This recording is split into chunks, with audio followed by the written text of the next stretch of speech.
Hello, Gary. Oh, hello, Guy. How are you? Sorry, I was distracted. Well, we got this is a fun one. We've got an absolute stalwart of sort of British rock guitar today, who I have had a connection with for many years because he lives just up the road from my mum. Oh, I see. And it's from just up there, yeah. But whenever I see my mum, she goes, "Oh, Bernie says hello." But Bernie's got a connection with one of our more famous episodes. Everyone seems to love the David Coverdale episode, of course. And Absolutely. Because Bernie co-wrote one of the... Well, is it the biggest? I mean, one of the absolute... Well, it's kind of bigger than Whitesnake, isn't it? Here I go again. And Bernie co-wrote that. But he's part of that whole blues scene that really grew out of, that... Well, he's the younger brother of that blues scene, wasn't it? Yeah. What's interesting, it's the generation of bands who came from hearing those guys who heard hearing the blues. Peter Green play and Kossoff, etc., etc.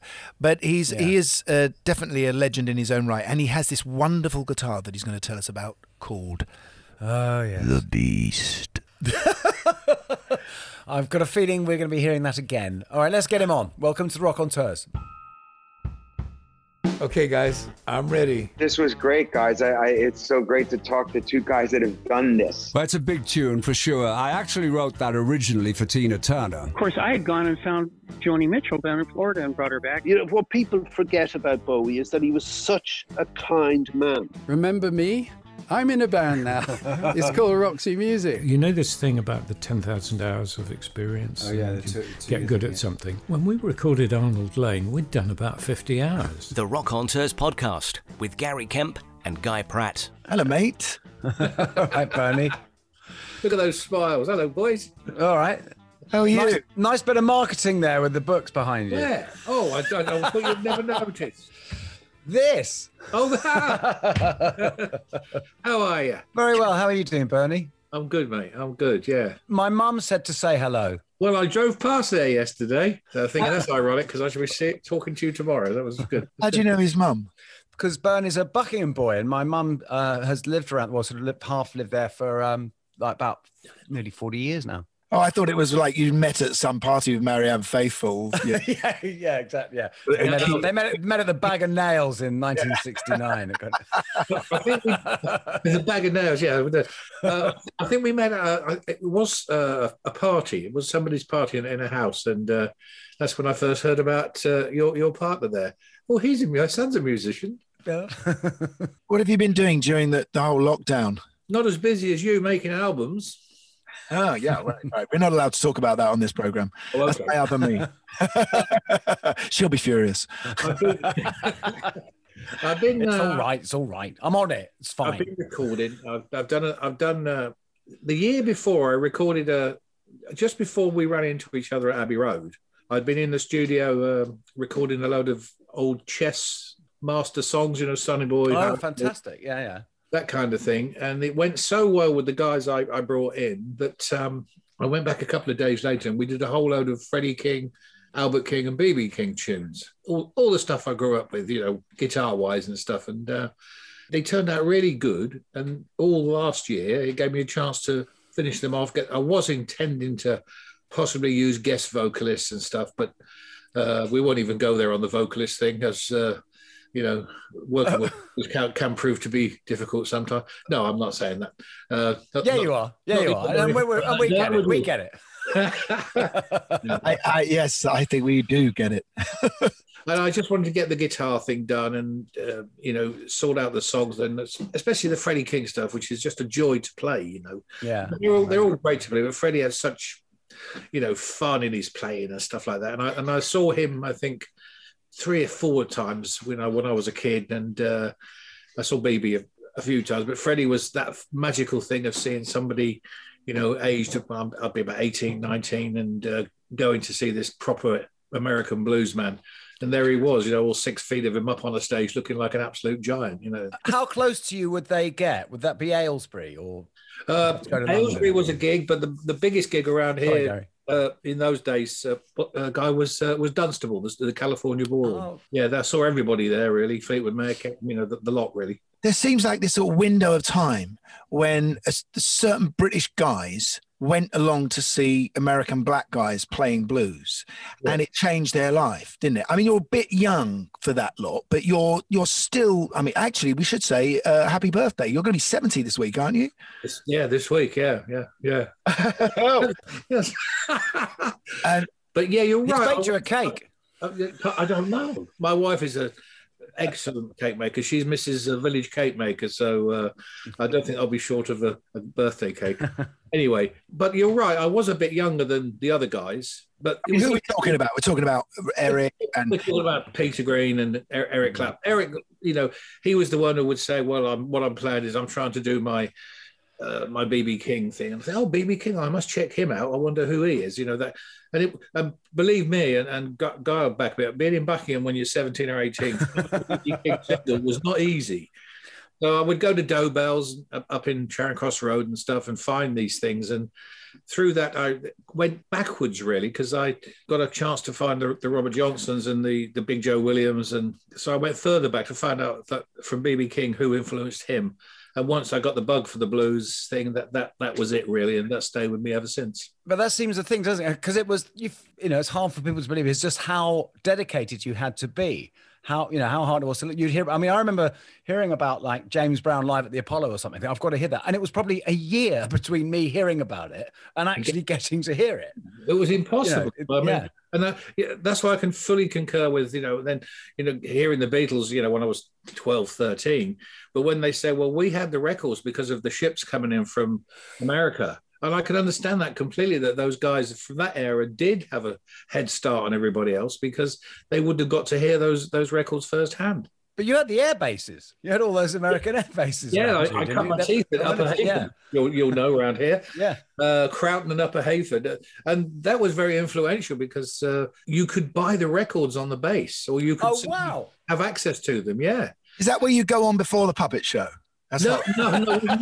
This is when you were the turn of the evening, and you were met by the captain and said, "Your quarters will be over here. You will play from 8 until 8:30 and 21:30." And it was all very much regimental, but it was a great way of cutting your teeth, and getting away from playing Silence Is Golden every night with my young band. I think I was 16. I'd left school and I used to go on my old scooter to get to the gigs. Because you left school very early, didn't you? You were encouraged by your French teacher.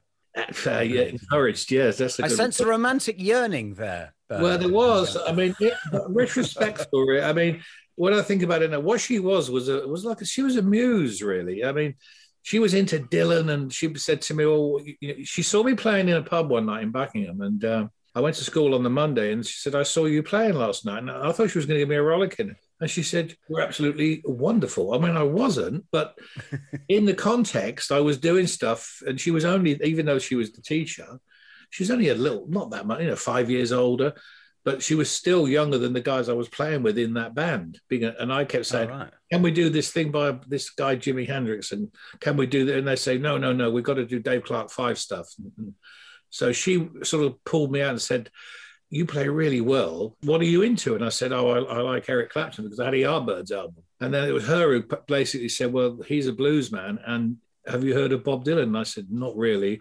I don't listen to people who play acoustic guitar, really." Quite right. And she said, "Well, I think I better enlighten you." So there you go. She was a bit of a muse. I just want to focus because actually, it's not something that I've really looked at in music, and that is the beginning of all this obsession with the blues as far as the Brits were concerned, who then, ironically, went and sold it back to America and made the most money out of it. So, hooking on to really interesting black players. You guys weren't into the songs, were you? It was all about the playing. Am I right? Yeah, you nailed it, really. It was that expertise on the guitar and the piano players. The rhythm sections, that came later when people started saying, you realize what this drummer and bass player are doing. You couldn't do this, with a straight go. You say to her, "Well, can't you play like this guy?" And then Willie Smith be playing with Muddy Waters. And some poor guy from, age 17 who's just playing a kit for a year, he couldn't double shuffle. And you say, "Well, why can't you do that?" "I can do this." And it was doing it very badly. But at least it sounded somewhat like what the guitar parts were doing. But you're totally right. It was the guitar that just grabbed everybody. And Mick Taylor was one of those guys, wasn't he? Yeah. So let's go back to your beginning then, Bernie, that first guitar. Do you remember what happened in your life to make you have a guitar, and what did your parents think? My cousin lived in Liverpool during Merseybeat, and he used to visit me down here, and I wanted to impress him that I could play something by the Searchers or Jerry and the Pacemakers or Love Me Do or whatever. And he was in a band which was knocking me out anyway. I thought that was marvelous, that he could play the harmonica. And I could see that he was like sort of unimpressed, but like wondering how I'd learn to play. And he took away my Searchers record and he gave me a Howlin' Wolf EP. And he said, if you can play that, learn this. So I'll be forever grateful to him for that. From there, I got another. The next time he came down, I think he gave me a Chuck Berry EP.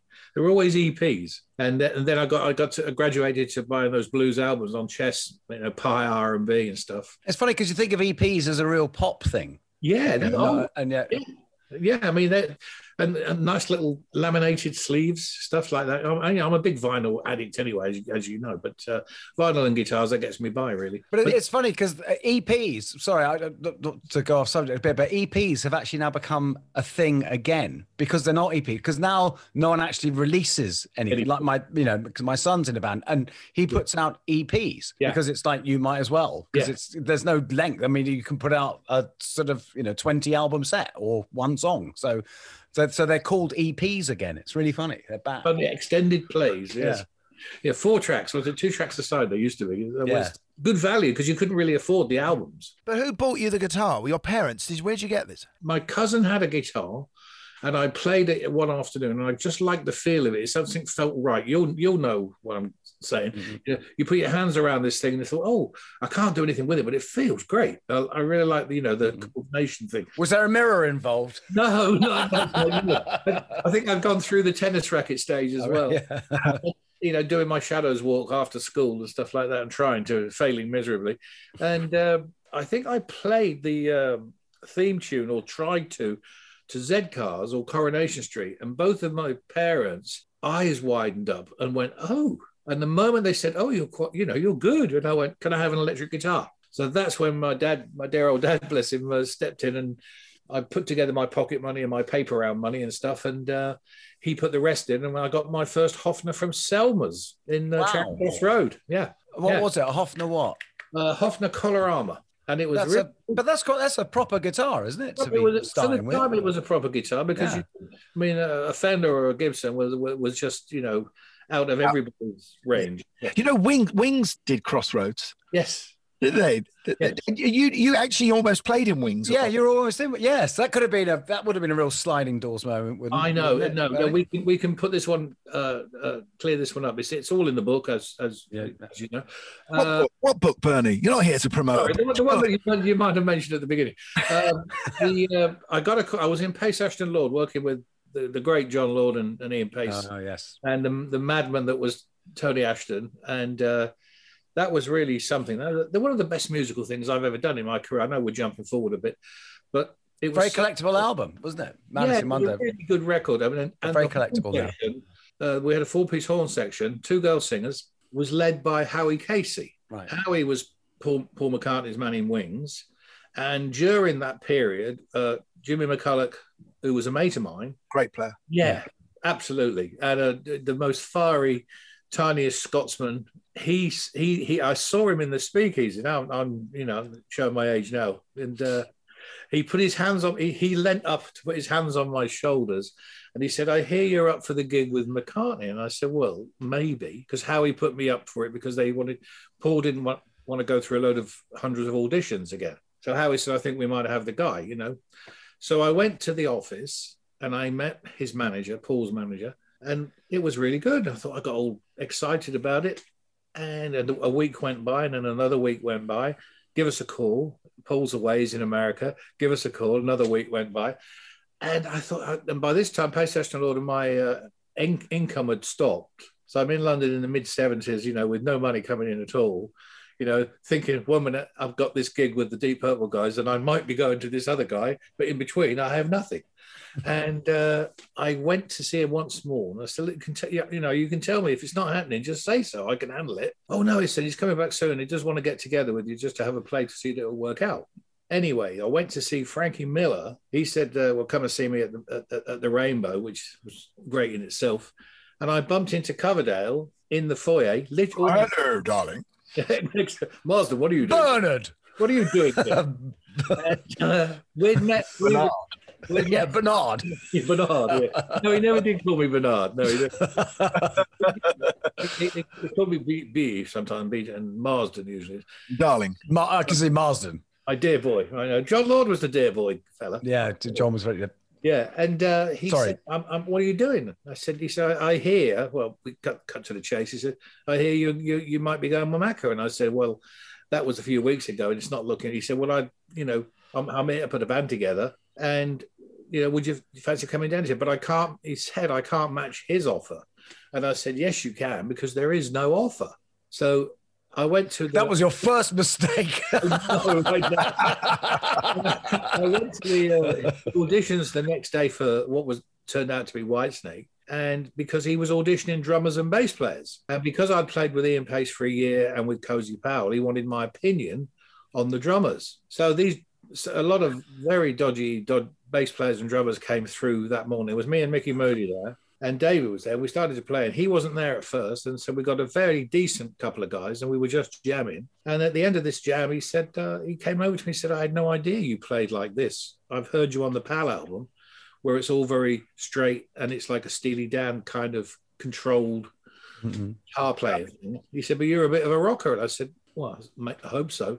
And that was it. We started to play the next day and it came together very quickly. I then had to call up the McCartney office to say, look, thank you for the possibility of a possibility, but I'm putting that together with a guy from Deep Purple. And the manager was a guy called Alan Crowd, and he wasn't very happy, really. He sort of said, well, hang on, you've been hanging around for weeks. So, yeah, I said, exactly, I've been hanging around for weeks. He said, so you're turning down this chance? I said, well, I'm not. I'm turning down the chance to be turned down, really. and the real benefit from that, obviously, is, and we'll get there, but you went on with David and wrote a couple of storming records, some of which I'm sure pays for the vinyl that's sitting behind you to this day.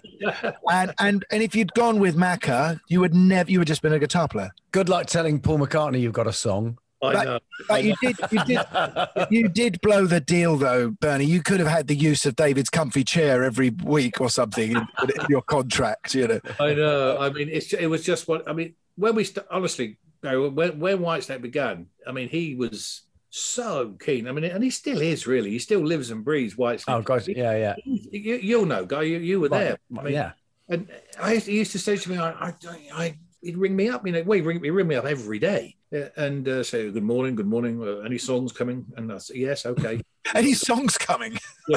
Because he was so keen. I mean, the first Whitesnake album is like direction 0, energy 100. And we went into this stuff and started to play, but, he was so keen. He said to me, well, you go and play snooker and you like your motor racing and stuff. He said, you've got an outline, you like your football, and I ain't got nothing. He said, I don't have anything. I just have Whitesnake. And I said, yeah, I know. You could do with something else, really. He's always been like that. And I take my hat off to him, really. Yeah. But it's that thing of being which I guess you kind of have as well, which is that thing of being a real rocker, but with a pop sensibility. Well, he used to slag me off for that. He used to have a right go at me when I started saying, "Oh, have you heard it? There's this great band called Toto coming out of America," and he'd go, "Oh, pop shit." Right. I wouldn't scrape it off my shoes, frankly, Marsden. I'm not saying he hated the people, but he would say to me, because he was I think what bugged him sometimes was I didn't know much about Deep Purple, which is how I got the gig with Pace Ashton Lord, really, because I was totally unsuitable for anything to do with Deep Purple, because mainly being the fact that the only thing I knew was the riff to Smoke on the Water, which every guitar shop person in the world knows. I didn't know that correctly either. I said to John Lord, he said, do you know any Deep Purple? And I said, I know Dance on the Water. And he looked at me and said, I think you mean Smoke on the Water. and he just laughed his head off. And I realized that got me the gig, really. But why didn't you know that? What world were you living in? No, the secret. The secret is it's 2 strings, isn't it? The secret of Smoke on the Water is you only play 2 strings. Yeah. You don't play the chords. That's where everyone gets it wrong. I said to it's actually the organ that's really doing the riff. Just the fifth. Yes, yeah. Because it's in G. In G, yeah. Sitting on buses in America with John and Ian, and I'd say, "Oh, I listened to Made in Europe or Come Taste the Band or something." And I say, they're really quite good. And they'd look at me like, have you ever heard anything? And I go, yeah. I used to listen to Steely Dan, Frank Zappa, BB Freddie King, and maybe a few others, and Swing Out Sister. I love that record. I played on that. Did you? Swing Out Sister? That's one of my favourites. Yeah, I played bass on that. Oh, it's a synth for me doubling it. Yeah. I am not worthy. Don't encourage him, Bernie. There's not a show that goes by where he hasn't the track played on. I should have realised that, should I? Should have realised. And then I'll go on and mention, of course, that I saw the Sex Pistols and Full House. And then it's Handbags at Dawn. I kind of want to know what made the man, though, who didn't know Smoke on the Water. So you're not. I know you said Steely Dan, etc. there, but when you got your first buzz and wanted to become a musician, it's all about being the guitar player, isn't it? And so you're not really that kid who wants to write songs like the Beatles at that point. You're starting out in this kind of that world in England in the late 60s, early 70s was about, it was split up, wasn't it? There was the pop world over here, and then there was the sort of players over here, and there was the heavy blues scene that was going on. Rory Gallagher was part of that scene as well, Gary Moore, obviously, and that's where you wanted to be, was it? What was Skinny Cat about, your first band? Is that what it was about? That's absolutely the perfect place to ask, because 1970, Skinny Cat was my local band around here. And we played all the places around here, travelled as far away as Northampton and Bedford, and went into like places that held maybe 100 people, 150. And I was becoming, quite a name locally. It's a great name, by the way, Skinny Cat. Right. Good name. And but I realised very quickly that the big fish in the small pond wasn't going to make it. And then I was so blinkered, i.e., the Deep Purple thing has nothing to do with the music. I didn't listen to Deep Purple because I saw Ian Gillan and he had red velvet trousers on or something, and that was enough to put me off, because I was a Peter Green, dyed in a wool, t-shirt and a t-shirt man. So it's the Beano album as well, isn't it? It's John Mayall's Blues Breakers, Eric with his Beano magazine. That's what was turning you on. That was the thing. That's what turned everybody around. There was 5 Live Yardbirds. Then he quit. And then suddenly somebody said, but he's with John Mayall now, listen to this. And it was like, OMG before the term thing. And then you'd hear Hideaway and that lick in the middle and think, well, if ever I could play anything close to that, and then you start thinking about, how did he get that sound? That came later. It was only the pure playability. And then you heard Truth by Jeff Beck. And it was like, oh my God, there's another one. And then Captain left, and that was a big source of concern to, when you're that age, and I was 16 or 17. And I thought, oh, now what's going to happen? And then the Miracle came along, and this Hard Road came along, and this guy, Peter Green. And then he left, and you thought, oh, no, what's going to happen now? Fleetwood Mac. Oh, great. Thank you very much. Yeah, they're finished. And Nick Taylor came in, and you thought, well, this is endless, this Blues Breakers thing. So by that time, I'd gotten into Rory Gallagher. I'd heard The Taste. I'd been to Woburn and seen Jimi Hendrix, and I'd seen all these people. Oh, what was that like? What was it like seeing Hendrix? Mind-blowing. Go on, tell us that bit. Yeah, come on. As a sidebar. He came on at the Woburn Music Festival, which I think is, somebody will know, but I think it's 68. And I didn't have the money to go, and a great friend of mine, an older fellow who had run me around in a car when I was the up-and-coming local guitar player, he realised I didn't have a car, and he was saying, I'll drive you to gigs. And he said, I'm going to see this festival. And I think it was, I don't know, a couple of quid or something, but I didn't have the money. Where the Lions are, that way. Did you get into the safari park as well with that? Well, I suppose you would have. I don't know. These days before the safari park. And he took me, and he got me a ticket, and we stayed in his Zodiac. And Hendrix came out on the Saturday night. I couldn't afford the Saturday afternoon, which was acoustic stuff with the Steel Eye Span, I think. That was 15 shillings, I think. So we just wandered around the arena in the afternoon. But the Saturday was not Sly and the Family Stone, Gino Washington and the Ramjack. Yeah. And they were on. And John Mayall's Blues Breakers were on the Sunday. And Hendrix closed the Saturday night. And he started with Sgt. Pepper's Lonely Hearts Club Band. I remember standing in that arena, about in the middle, probably 150 foot back, maybe a bit more. And I think he blew 4 Marshall amps in the first song. And I was just blown away because I'd never seen so much Marshall equipment in my life on one stage. Because I think they sponsored it. Jim sponsored it even at the time, I think. And I remember thinking, oh dear, he's blown another one. And I can vividly remember all he'd done was laugh his head off as another one was wheeled out. But they did Sgt. Pepper that night as the first song. So did they have 4 spare Marshalls? Yeah, they were all around the back. They just kept bringing them out, and he was amazing. And I wish I could have taken more in because I was, fairly young. And I saw him a couple of times after that when you could get the Melody Maker and, you'd choose where you went Friday, Saturday or Sunday and say, well, we'll see Hendrix tonight, the Cream tomorrow night and the Nice on Sunday.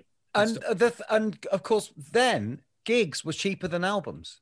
Oh, yeah. I mean, that was the funny thing, wasn't it? There was you made the toss-up of I can go and see this huge act at my local Polly or buy their album, which is more expensive. Yeah, I think 10 shillings or something to go to the gig, and an album was £1.18 or something. It was like something like that. So, but your ambition was not to sing, though, was it? No, I got thrown into singing because when I first joined the band that became Skinny Cat, the guys decided that I would be better singing than the guy who was singing, and people were kind of jettisoned. It started off as about 7 or 8 piece.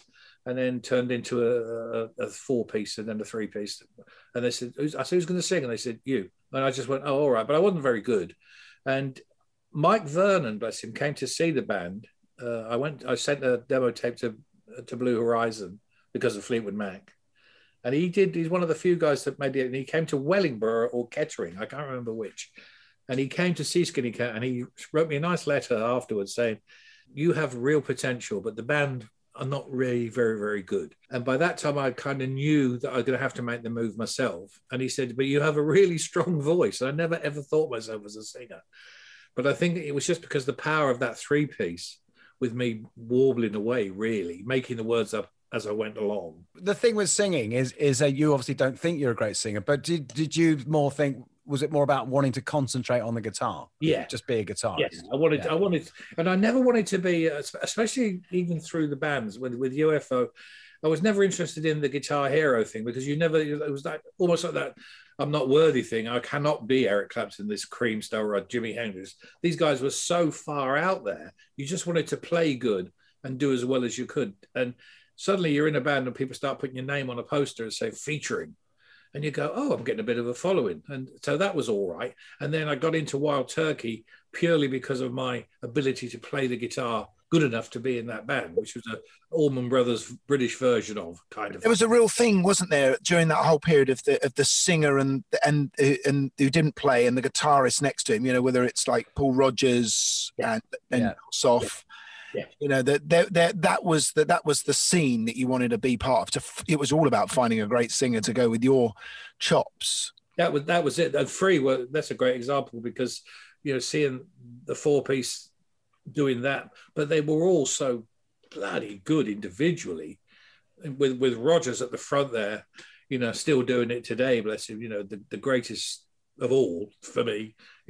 Joe Cocker. I'm talking English, but whatever. Yeah. And and people who come on a par with them, and to watch Koss in Flight, you never really knew what you were going to get. Did you see Free, you guys? No. Unbelievable. And nobody could play like that. When we were at Abbey Road, with Joe asked me, Bonamassa would ask me endless questions. What was Kossoff like live? Because he's far too young to have seen any chance. Then we spend more time talking about guitar players like that than we do about anything else. Before we go to you joining UFO and what happened there, I just want to take that moment because I'm thinking about guitar players still and Kossoff and Green and the Les Paul, right? These guys are playing the Les Paul. Just give a brief explanation to our listeners of why the Les Paul, to you especially, is so important, and a sort of mini history before we get on to the Beast. The Beast. Yeah, we will do that. That might take a whole program, Gary. You know that. Clapton used one. Mike Bloomfield used one in America. Keith Richards. Oh yeah. Had one of the first with a Bixby, didn't he? He's had a Bixby on it. Yeah, a guitar that I owned. I owned that guitar for about 2020 minutes. That's another story. In a car park, was that? No, I didn't. A drug deal that went horribly wrong. It was a deal that was great. I paid about 400 quid for it. Sold it for 6. It was a big deal because I already had the Beast. Anyway, the Les Paul. Worth a bit more now. Yeah, worth a bit more. Yeah, and don't tell me about that. And they said Gibson Les Paul, or it's a friend of mine, I should never forget, presume they were French, and said, "You should get one of those Gibson Les Pauls." I never forget that, and I can see him saying it to me, and I went, "What? But that's plural." Les Pauls, yeah, but that's like a French cigarette, doesn't it? And he talked about it in, I think, Beat Instrumental. I think that was the first, and it was like, oh, you know, and you can get, if you get one of these, you'll get that sound kind of thing. But we all know now that he got it from the Freddie King album, which was a gold top. And he went in, I think, to Selma's in 65 or 4, whatever it was. And it recognized the shape of the guitar and said, that's the one Freddie King uses. So that's what we'll have after the Telecaster and the 435. Because Gibson had stopped making the Les Paul, hadn't they? They'd turned to the HG in 63. Think, you know, the solid, which we all know from those sort of, you know, you would have seen. I mean, Angus Young, he's the great SG player in the world. If you can't envisage one, just think of Angus Young. Tony Iommi. And my first Les Paul was an SG. It was affordable even in those days, because even when I got my first Les Paul SG from Orange in London, even then they were twice the price in 1970 of an SG. So already they'd started to gain some kind of notoriety in sound and legend, and also in price. But it was very confusing, bro. What was an SG and what was a Les Paul, and there was the kind of, they seem to be interchangeable. Then there's all sorts of confusing. Anyway, yeah, well, I'm a bass player. Whatever. Okay, well, Gibson stopped making them in 1961, really. They went straight to the SG. SG is solid guitar, and they put Les Paul's name on them without his permission. So the first year or so of SGs are Les Paul guitars. Then they become SG standards, and they took his name off because he wasn't part of that deal. Brilliant. Thank you for clearing that up. Brilliant. They started making them again in 68. So the old ones then started to become collectible, well, desirable more than collectible. I mean, I think, as I say in the book, you know, when I was first buying guitars, and that would be in the early 70s. This is a 68, by the way, Bernie. This one I'm showing you now. Oh, that's nice. But whoever bought the guitar in 1968 changed the pickups. But that's when they reissued the guitar. And they reissued it because you guys were making it so popular, because of Keith making it so popular, right? Yeah. And people in America, Bluefield started to use one in America to great. And there was an album called Super Session. Yeah. And he used it in the Grateful Dead as well. And they just were sounding so good. Peter got one, he told me himself, because of Eric. He went out and got the same thing. And I think Mick Taylor almost was advised to get one the same way. I think John Mayer probably even went out and got it for him or something. I don't know. You'd have to ask Mick. And now they've gone into, I mean, they are legendary guitars, and people are very particular about what year. So, I mean, just only 59. It seems 59. Like. 59 is... You can't pay less than $250,000 for a 59, right? Yeah. Something like that. And if someone's played it, if it's got provenance, then even more money. So just while we're on this, then let's just jump and talk about you obtaining your one and the Beast, what year it is, and everything about it. I was playing with Cozy Powell's band, and a guy came to the marquee. He stopped and introduced himself, nice fella, and he said, would you be interested in a Les Paul? And I had a Les Paul. And he said, no, I've got he basically said, no, I've got a real one, kind of thing. And I said, he said, I've got a 59 in really good condition, he said, and I think it would suit you. Now, this guy was a bit of a guitar stalker in the nicest way. He went round to people he thought should have Les Pauls. and I was on his list. And he somehow got backstage at the marquee in those days. It wasn't easy. What's his name, Bernie? I'm going to put him down. Is this the Les Paul Fairy? No, he does actually really like that. Got the golden Les Paul collector, really. And I'd left Cozy's band, we'd finished, and I was into Wild Turkey. And he came again because I said, I can't afford it, because he wanted 500 quid for it. I said, out of the question, forget it, you know. So I just kind of forgot about it. And then he was really persistent, thankfully.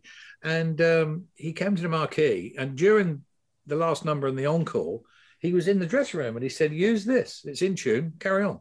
So I took it out. And then my late friend, Mick Dyche, who was the other guitar player in Wild Turkey, suddenly lost him a couple of years ago.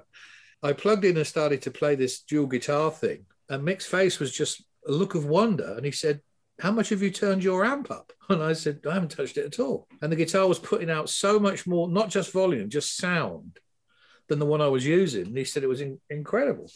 So afterwards, of course, this guy's just smiling at me and said, well, what do you think? And I said, well, how can I buy this? I don't have the money. And I traded him a Strat I had at the time and owed him the difference. for quite a long time. He was a really good guy. Come on, it was your soul, wasn't it? It was your soul. That was your Robert Johnson moment, it was meant to happen. The first session I used it on was with Cozy's band, and we did a very nice ditty with Mickey Most called "Na Na Na." Oh, that's the first one I played. No, no, and you have a nice little guitar solo on that as well, don't you? Yes, yeah, that's the first time I ever used it. Why is 1959, which is obviously the year I was born, and that's obviously all good vintages come from 59. But why is the 59 in the Les Paul? And I know this isn't, we don't do too much geekery on this program, but I do think this is fascinating. Okay, I think. I can't speak too much about it because I've only really experienced having a 59. Mick Ralphs used to have lots of guitars. Mick was a bit of a great guitar messer, and he'd say, "Try this, great from Hereford. Try this one, Byrne. Try this one. 58, big neck, and then small neck, 1960, and all that." So I got this other one. I liked it straight away. I never ever felt it was people say, "Oh, they're like baseball bats and all that." I never felt that. And I'm lucky enough to have a 60 as well, which does have the flat neck. And I play that just as easy, really, Did it just fall over? I just think I heard it. That wasn't my guitar, was it? No. And 59s have just got something about them. But I've played, as I say, I had the Keith Richards one. And even though it was a monetary thing, it didn't sound anything like as good as the Beast. I would have kept it, And, well, would I? I don't know. I mean, making a couple of £100 profit on it was more than a month's money. In those days, So the other 59s, and I know that other people will swear by them and say, I don't want anything else, but they do seem to have something special about them. I don't know whether it was the wiring or... I don't think any of us really know, Gary. That's the truth. But the thing with a Les Paul, as opposed to a Strat, like, say, for instance, the one I have here. Yeah, it's very the Gilmore one, yeah. Yes, with its very nice little inscription on it. It's a kit of parts, right? Isn't it? The thing whereas a Les Paul is a Les Paul. The guitar you get is the guitar you've got. You can change the pickups, but that's about it. But that's the thing with a Fender. You can change literally everything on it, can't you? I think the Les Paul was such a great build. Solid, the maple cap, they look gorgeous, and a good one today. Mine's a good top, but when we were at Abbey Road, you had a few moments with it, didn't you, Gary? And you hide it under different color lights, and the flame will jump out. Sometimes, a lot of them, the flame is there in broad daylight, and how they bothered to cover them up with gold paint for a period of time was, in 57. That's a whole different story, but.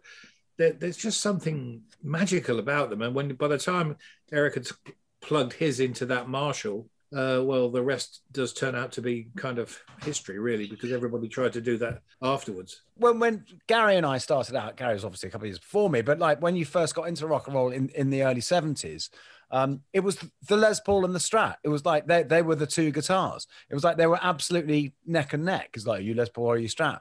And then it just became the Strat, didn't it? Begin the Les Paul became viewed as this sort of specialist instrument. Before that, it was the 60s were 335s and stereos and Stratocasters. Right. The Les Paul was definitely made once Jeff Beck, Eric Bloomfield, Peter, Jimmy Page. It was like, hang on, something's going on here. Mm-hmm. That was then, well, I better get one. If they're all using them the same way and getting that sound, you've got to give yourself a chance and get one. And Townsend was late to the game, wasn't he? He got one a bit late, actually. But he only used them live, that's the thing. And he used to put Epiphone pickups in them. So, we're really going now. he used deluxes. I think he used Wind in the Geek. Let's talk about UFO, right? UFO. UFO was your first big break in. I warned you. I tried to get off. I don't get off. I mean, I actually can remember UFO because they were signed to Chrysalis when we were signed to Chrysalis. Yeah. I remember there was a gig in Athens that they had. I think this is after you'd left. Yeah. And the bloke from Chrysalis, so the A&R guy from Chrysalis said, "Oh, something terrible has happened. They've been playing in Athens and their lead singer's gone mad." Yeah. Was it Peter Mogg? Was it? No, what was his name? Phil Mogg. Phil Mogg, yeah. Phil Mogg had gone insane, and I don't know what that meant. I guess he'd smashed up a load of something. Is he still with us? Yes, he is. Yeah. Well, I don't want to upset the fella. Yeah. But he'll go mad. But tell us a bit about UFO, Bernie. I got the gig with UFO in 72. And it was the culmination of all that Skinny Cat talk, really. Sooner or later, I was going to go. And I signed with, you'll know why, because Chrysalis had them signed for management, record label, and agency. And I thought, that's everything I've ever dreamed of. And I'll also be in a band. But musically, I knew I was going into something about as, I may as well have joined the Nolans, really, for me. You know, even though they considered themselves to be they called themselves a space rock band. Like Hawkwind. Which, yeah. I suppose so, yeah, which meant nothing to me at all.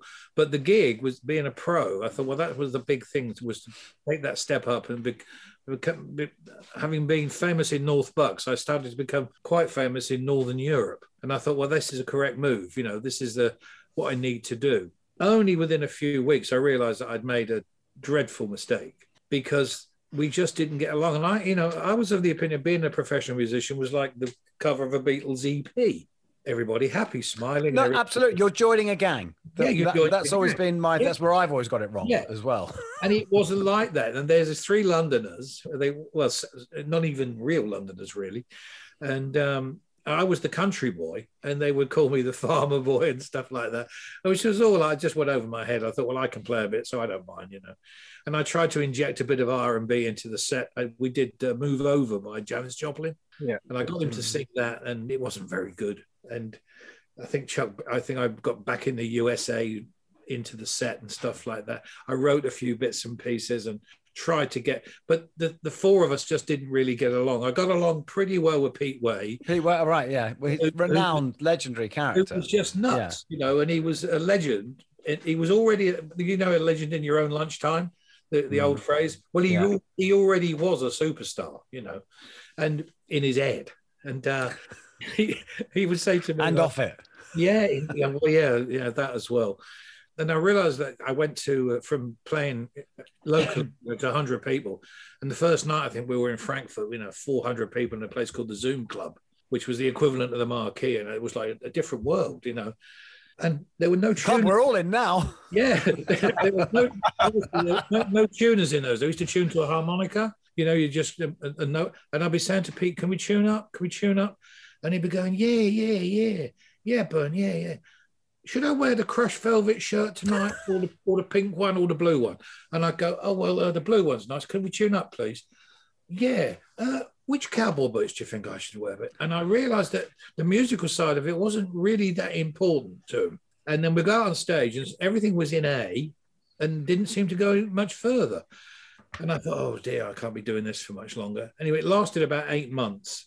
But the experience I had has enabled me to be talking to you guys today, because and I have a real go at them in the book for about 20 pages, moaning and groaning about it. But at the end of it, I realized that without them saying to me, join the band, I wouldn't have gone into Wild Turkey. I mean, I might have done something else, but who knows? That's that great conundrum. And if anyone can't remember UFO of my age, they had a very famous album sleeve, didn't they, of 2 people making aggressive love in a bath. Yes, that was after me. We'll have a look at Wild Turkey, because that was kind of a bit proggy here and there, wasn't it, really? Prog! Sorry, that's in our contract, Bernie. We have to have the word prog in our podcast. Wild Turkey was, the Wild Turkey that formed was more progressive than the Wild Turkey that I joined. It had become more American sort of flavoured, Marshall Tucker band, that kind of vibe about it. Glenn Cornick was a great bass player and a really good fella, really nice fella. So Wild Turkey, we did a lot of double headliners with Cozy's band Bedlam. And Bedlam was a really cool was going to be the next Cream. I remember it now thinking, oh yeah, but they were really good. Cozy was such a powerhouse. Dave Ball on guitar, the late Dave Ball, had been in Procol Harum. Frank Aiello was the singer, and Dave Ball's brother was the bass player. And we did a lot of double head. Chrysalis sent us out together. And in Manchester one night, Cozy had this hit record, Dance with the Devil. Yeah, of course. Yeah. He'd made that. And B-side, Mr. Drummer Man. Just explain Cozy a bit for a second, Bernie, would you? Because Cozy was this incredible phenomenon as a drummer. I mean, I guess Ginger Baker would have been a big inspiration on him, but he was one of the few frontmen drummers, wasn't he? The only one, really. I mean, he didn't take any prisoners, Cozy. Where does he come from? Where did he? He came from West Country. He was from Cirencester. And he'd played in Burt, but he'd moved professionally to Birmingham in the late 60s. And I think that's where he first, and he played with Tim Rose as well after John Bonham.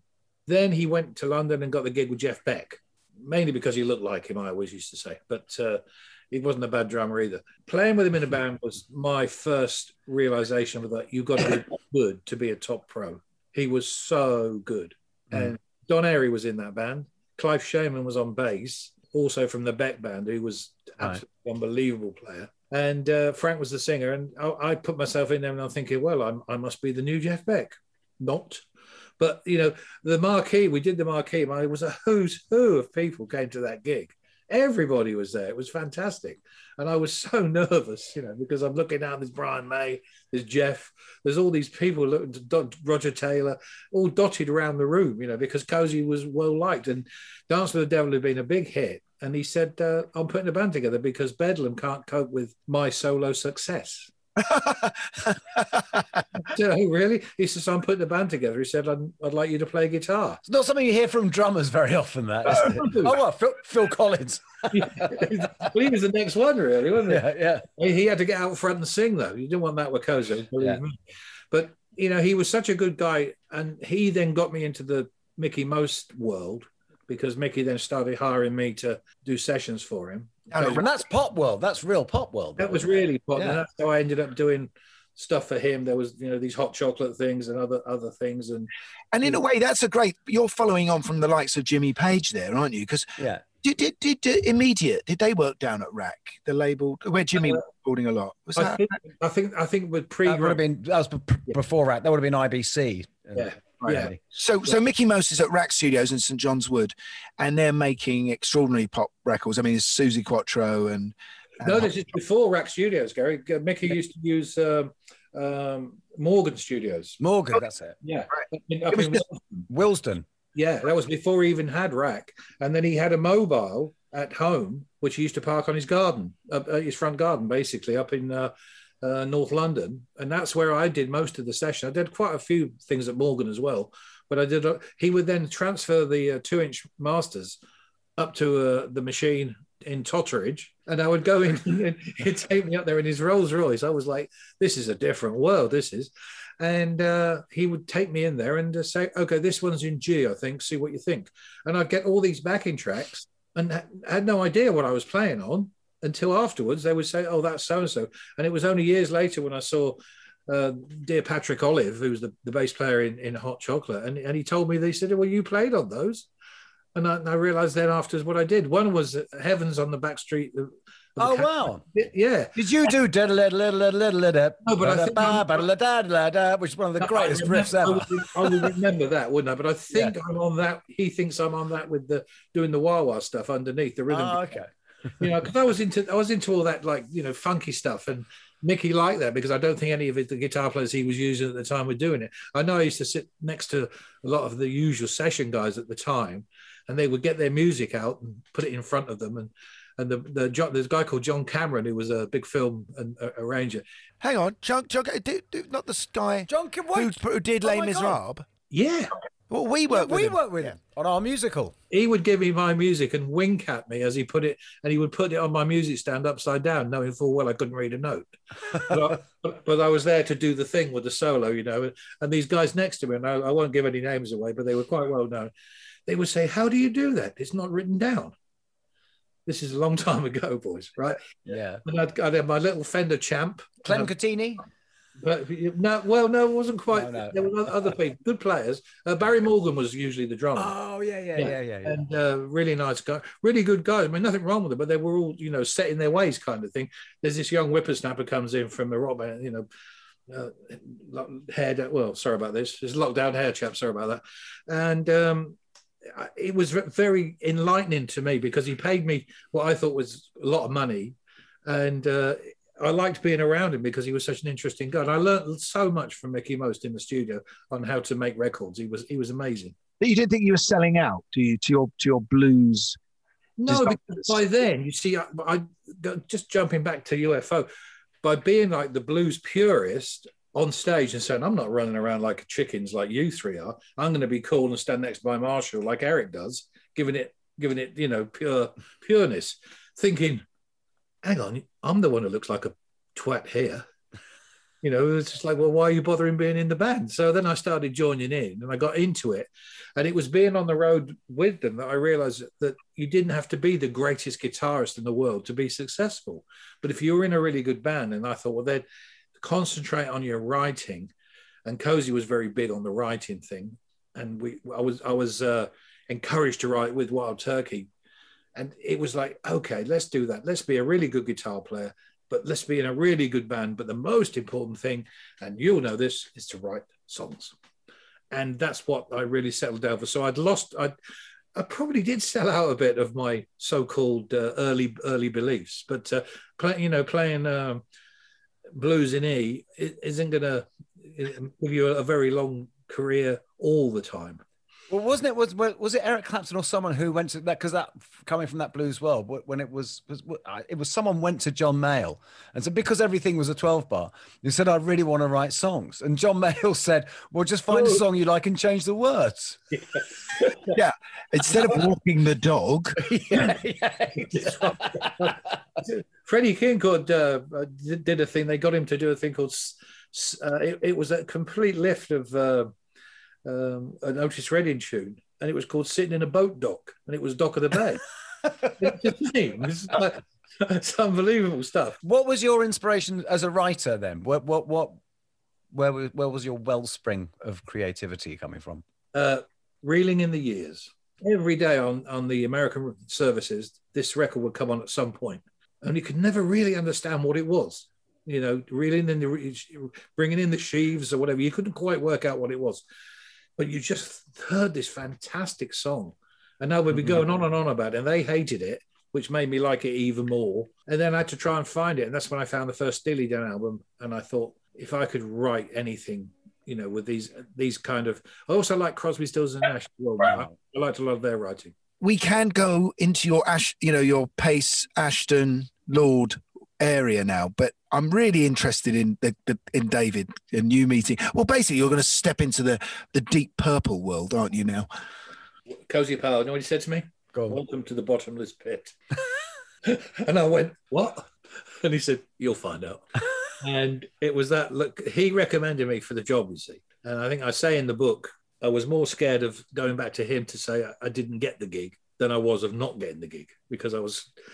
Oh, because he meant so much to you. Yeah, his opinion. Man. He was best man at our wedding, you know. He was my mate, really. And he was such a big influence on me. You know, I mean, studio-wise with Cozy, you know, he's like, I'll be in the studio going, oh, this is great. Look at this. Oh, look at that. And he'd go, get on with it. It's just a room. I'm with you. I always felt like such a privilege to be in a studio. Yeah. But let's finish off with Cozy then before we move on, because I mean, he is a legend, and he was, you know, just check him out on YouTube, anyone who hasn't seen him before. I mean, really super handsome guy, double bass drum kit, and leaning over it. I mean, he looked incredible when he played, didn't he?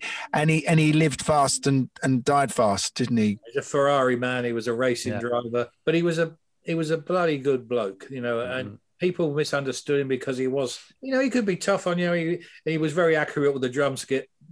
If he could pick you up 35 yards on stage.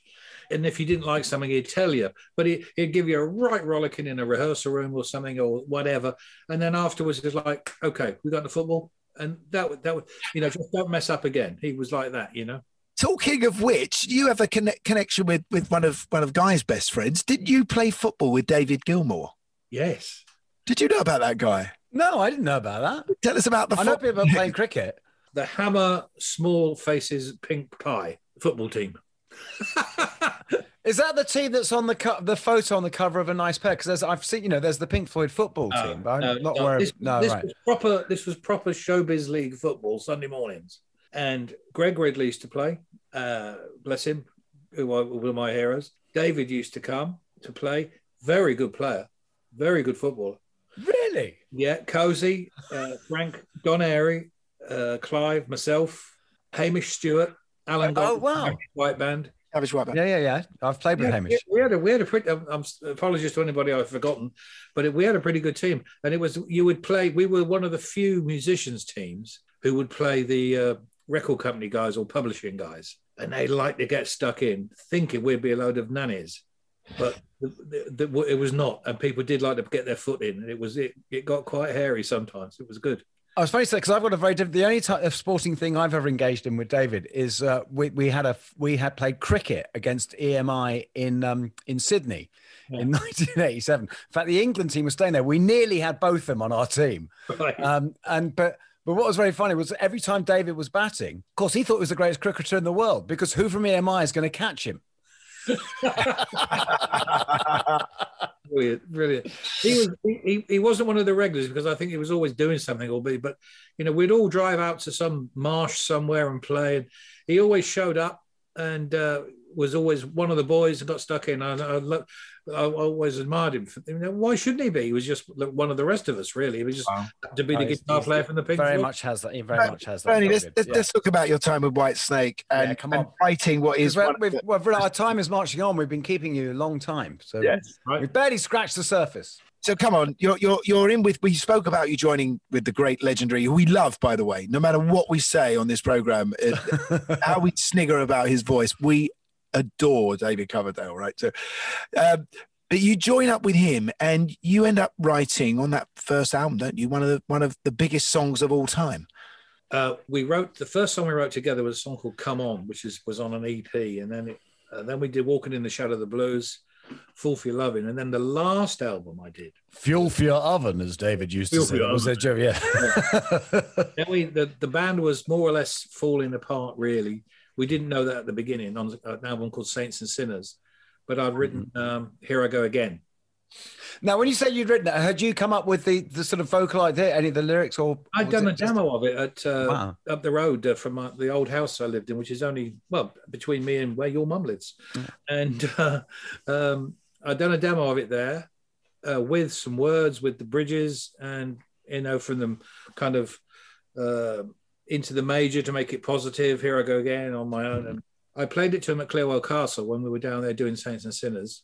And he loved it. And he went to run away. But he said, "Oh, that's great." And he'd done it before. We're Walking in the Shadow of the Blues, where I sort of went into the line and it goes something like, "And I'm walking in the shadow of the," and he went, "Oh, that's great." And he ran away and came back with the lyrics. And he more or less redid the lyrics on Here I Go, but I did have some of the ideas in there. Mm-hmm. So that was the last thing that I recorded with Whitesnake, oddly enough. And after that, we went in to finish it.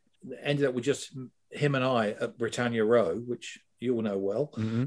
And halfway through the sessions, when people had left or some people didn't show up, and I looked at him and said, "We might as well knock this on the head, might we?" And he looked at me with big eyes and said, "Are you thinking it as well?" And I said, "I've been thinking it for the last month or so. It's terrible." This was management stuff, wasn't it? Yes, it was. Yeah. And he had some personal stuff going on as well. With he had a new baby by then, and she had some medical problems, which was quite serious at the time. And he had other things to think about and worry about. I didn't have children at the time, so I didn't understand that. What the reverberations that causes. And the next thing is, he said, "Well, look, we have to keep writing because we're the main writers of the lineup." And I said, "Yeah, that's great. Let's take a break. Let's do what Queen did in those days and take a break from one another and each other, and let's get rid of this management contract." So we went away thinking that's what we were going to do. And the next thing is I'm called into the management's office, and there's all of us there except David. And then we're told that Whitesnake's finished. And that was it, really. The next time I saw him was at Donington. And he said it was only one get out of the contract. And I said, "Okay." But it was, if we'd have won a good fight, it might have been better, really. But it was a bit of a whimper after all the 3.5 years of making some great records and having a great time on the road, because it was a wonderful band to be with. So did you then not, were you sort of off each other's Christmas card list or whatever? Not really. I mean, you've played with him since, haven't you? Yeah. And we've, I quite a lot of times. And we did a wonderful thing at Hammersmith Odeon, which was very emotional all round. And we did the Sweden Rock with about 40,000 people. And that was the first time when he invited me back out to play with him. And it's fantastic to get up there and to play the songs, because the band had broken up before Here I Go Again got a chance to be played live, you see. So but that's a fantastic postscript, isn't it? So you go, well, that was all a bit of shit, wasn't it? And you walk away. But meanwhile, back you've laid this golden egg. Yeah. And people say, well, aren't you bitter about it? So, well, no. And then the cynical ones say, well, that's because you sold 10 million copies of it, which is nice. I'm not going to complain about that. Also, I could listen to that 87 album the same way that if I was listening to a Journey album or a Fox album. It was just a band that I happened to be in the same name of. It was nothing to do with the band I was in. We were an R&B band, really. Yeah, but this is interesting, isn't it? Because here I go again. Your version that was on that album in 82 or whenever. 82, yeah. Isn't the version that became the smash hit worldwide, an MTV sort of, exceptional video. Later on, he redid the record, didn't he, David? He re-recorded it with a different player. With that, I mean, which is so funny because, what Whitesnake that you were in, and I always think of that image of from Live in the Heart of the City. Yeah. Of that, and it's a very kind of rootsy it's that English band look that we know and we love. Whereas the MTV Whitesnake is a cartoon, basically, isn't it? I mean, a lot of people in America, and I mean a lot of people, musicians especially, think I'm the songwriter of Whitesnake. They don't know that I was ever in the band. The hardcore people, you're the Pete Sinfield. The Pete Sinfield. That's right. Brian Warren. That doesn't matter, I mean, to this day, the song is, well, it's huge. It's bravo. I played it with David, with Jimmy Page. We used to do it with Coverdale Page. We played it. You played it live more times than me. I played it at the Budokan, mate. Wow, thank you. I heard you. Jimmy told me he'd played it. He did actually say, I played your tune. And I said, yeah, I do.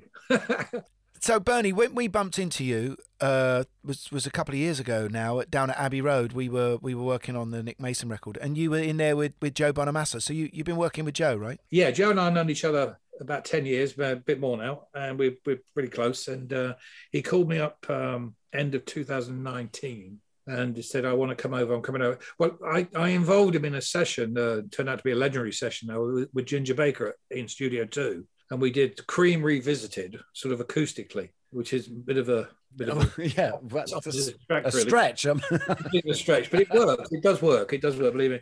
And I got him involved, and he really enjoyed the vibe in Abbey Road. And he, in his mind, then that started him off saying, I want to do a whole record in London. And he came over and he said, I want to do the whole thing, and I want you to come and write with me. So I thought I'd do a couple of songs. We ended up doing about 8. So it was the result. So I saw you playing here in Brighton with Joe at the conference centre. Yes, yeah. Well, and it was brilliant. There was a lot of love for you. It was fantastic when you came out, and Joe was really proud to have you there. It was really nice. Yeah, it's quite a moment. He's a great player. He really is. And he's a really good guy. He puts those shades on and slicks his barnet back and puts the suit on, and he becomes Joe Bonamassa, the rock god, the guitar god. You've met him, and he's he's a bit like, I think what he say, my name, I'm Joe CD. You got lots of guitars, but I have no children. So what's next, Bernie? I've got these Chess and King coming out later in the year. Yes. The book, as you proudly showed me earlier, thank you very much, is out in paperback in a couple of weeks. And you've done the audio book as well? I did the audio book, which has been really good. I'm working on the follow-up to this one, and that should be done by the end of the year, which is going to be quite fun as well. Light-hearted, reminiscences. And that's coming on. Right. I'm enjoying it. It's good. Well, thank you, Bernie, for joining us on Rockonteurs. It's thank you for having me, boys. To join your illustrious list is a very, very proud moment for me, and it's a pleasure to talk to you. Well, that was lovely, wasn't it? Yeah, it was. It was an interesting period of music. I really didn't follow that as a kid. My record collection doesn't have a lot of that sort of bluesman stuff in it, But it was definitely a big scene, and it's a scene that ended up with the sort of monsters of rock metal bands like Iron Maiden, etc. Judas Priest. Am I wrong? No, not at all. No, there was our whole after punk. The certain generation went a certain way, and then there was this whole parallel world that carried on, which kind of culminated in Nwabum, I believe, the most unwieldy of all the genres. Remember the new wave of British heavy metal? Oh yes, of course. But Nwabum, I never knew how you were supposed to. But they had a lot of hair and made a lot of money. A lot of Spanish. Anyway, listen, thank you for listening. It's been a pleasure to do this every week. So keep us going by following us and subscribing and downloading and whatever you can do, and we will see you very soon, won't we, Guy? We will indeed. And it's good night from me. And it's good night from all of us.